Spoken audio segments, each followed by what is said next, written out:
Welcome back to my channel. तुम्ही माझ्या आधी व्हिडिओ बघितले, मी खूप सारं तुम्हाला हेअर स्पा फेशियलबद्दल खूप सारी माहिती दिलेली आहे।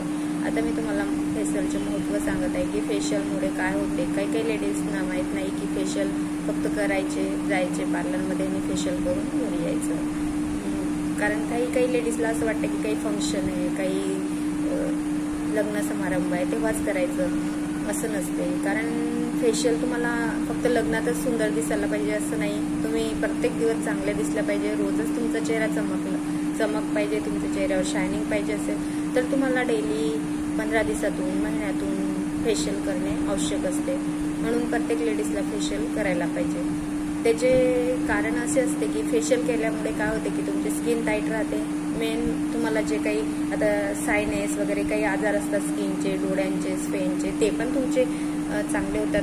केव्हा काय होतं, आपण फेशियल करता इथले पॉईंट प्रेस करतो, इथे पॉईंट प्रेस करतो, त्याच्यामुळे काय होते की तिथलं ब्लड सर्क्युलेशन वाढते आणि तुमची स्किन टाईट राहते आणि डोळ्यांचे मसल पण टाईट होतात। म्हणून तुम्ही फेशियल करता त्याचा एकच प्रभाव नाही पडत तुमच्या शरीरावर की तुम्ही गोरे किंवा चांगले दिसताय म्हणून करतात, तर त्याचा नाही फायदा असा होतो की आपण जेही फेशियल करताना जे पॉईंट आपले आपण हे करतात तेव्हा आपले जे मसल तिथले ॲक्टिव्ह होतात, तेव्हा आपल्या नसा पण मोकळ्या होतात आणि आपल्याला रिलीफ वाटते। म्हणून फेशियलचे असे फायदे असतात, म्हणून फेशियल करायला पाहिजे।